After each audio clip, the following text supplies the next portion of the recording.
Bienvenido, crack bursátil, a otro nuevo vídeo donde vamos a hablar de los índices bursátiles. Un índice bursátil se define simplemente como un valor numérico que se compone de un conjunto de activos cotizados. Estos activos deben reunir ciertas características para formar parte de un índice. Generalmente, este conjunto de activos representa la actividad económica de un país, región o sector. Veamos un ejemplo. El S&P 500 es un índice cuyo valor numérico es de $3.000 el día que grabamos este vídeo, y actualmente está compuesto por 500 empresas. Estas empresas reúnen varias características para poder formar parte del índice. Una de ellas es que todas las empresas deben superar los $8.200 millones, y este índice en su conjunto representa el 80% del PIB de Estados Unidos. Haz clic aquí si quieres aprenderlo todo sobre el S&P 500.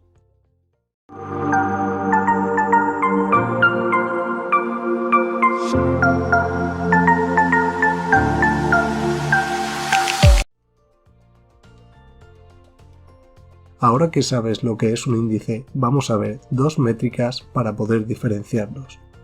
La primera es que te fijes en qué área geográfica se localiza el índice y cuál es el número de empresas que lo componen.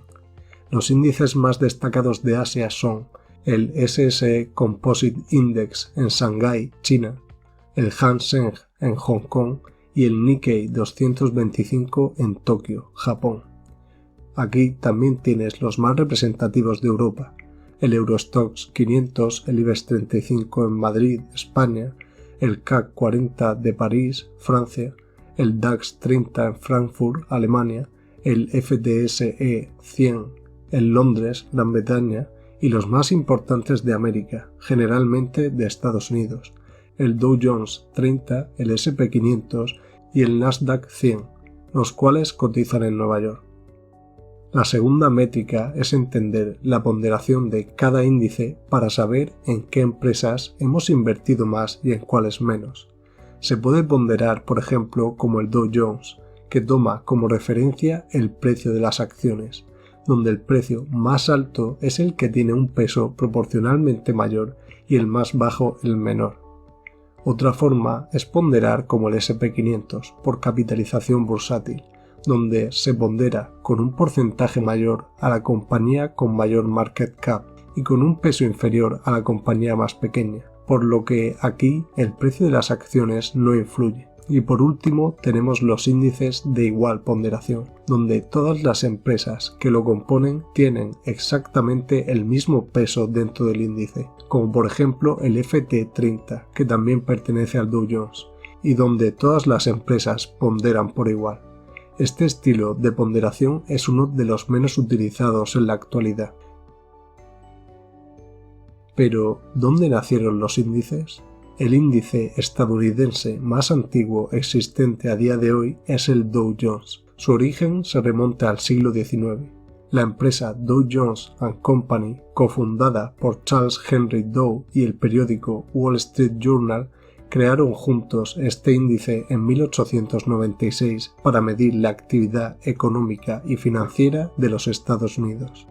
Al principio contaba solo con 12 compañías, pero más tarde en 1916 se amplió hasta las 20 y finalmente llegó a las 30 en 1928.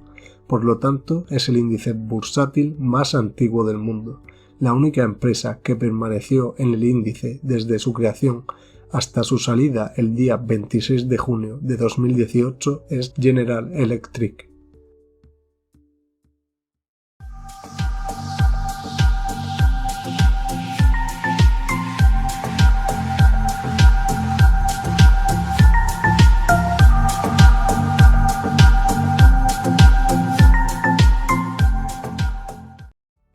Ahora que ya sabes lo que son, imagino que los investigarás a partir de ahora. Imaginemos que has investigado el S&P 500, del cual te vuelvo a dejar un enlace por aquí por si te interesa investigarlo. Y ahora que has estudiado este índice a fondo, aparece la siguiente incógnita.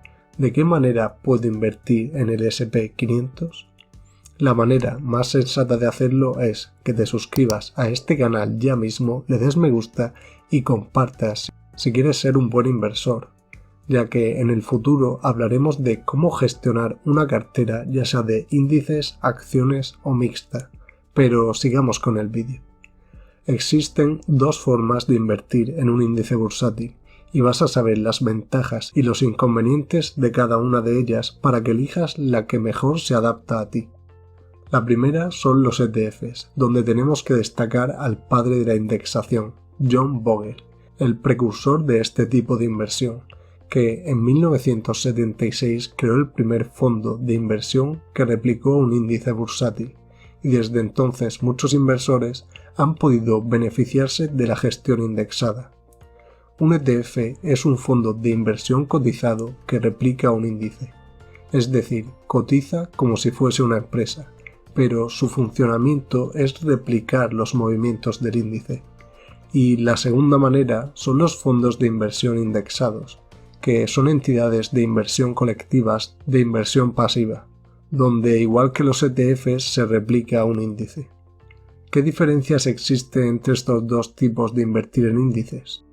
Pues los ETF son como empresas cotizadas, por ello puedes comprar y vender acciones de cada ETF desde tu broker con mucha facilidad, mientras que los fondos indexados solo permiten un reembolso diario. En los ETFs puedes invertir el 100% de tu capital, mientras que en los fondos te obligan a mantener un porcentaje en liquidez. También suelen replicar el índice de una forma más exacta y las comisiones de los ETFs son más bajas que la de los fondos indexados. Además, sus comisiones de gestión son muy bajas, ya que los gestores no necesitan hacer grandes esfuerzos debido a que la gestión pasiva no requiere tanto esfuerzo como la activa. Por otro lado, los fondos toman ventaja fiscal a la hora de traspasar capital de un fondo a otro, ya que si quieres, por ejemplo, cambiar de un índice en el que actualmente estás invertido a otro que te resulte más interesante, puedes traspasar los fondos sin problemas, mientras que con los ETFs tienes que vender las acciones para poder comprar otro ETF distinto, lo que supone que si has tenido beneficios vas a tener que pagar impuestos sobre esos beneficios al haber cambiado de índice y pierdes capital en esa transacción. Otra ventaja de los fondos índices es que no tienes que pagar ninguna comisión por aportar o retirar dinero del fondo, mientras que con los ETFs debes pagar una comisión por cada movimiento que hagas. Aquí te dejo algunos de los ETFs más conocidos y recomendables para que puedas investigarlos. Entre ellos está Vanguard, que es el que creó John Bogle. También tienes otros como Amundi o iShares, que son los más conocidos mundialmente. Y también te dejo algunos fondos indexados para España como Finicens o Indexa Capital, que son de los que tienen las comisiones más bajas en la actualidad. Espero que este vídeo te haya servido de ayuda para saber qué es un índice y puedas analizarlo por tu propia cuenta. Así que te veo en el próximo vídeo, crack bursátil.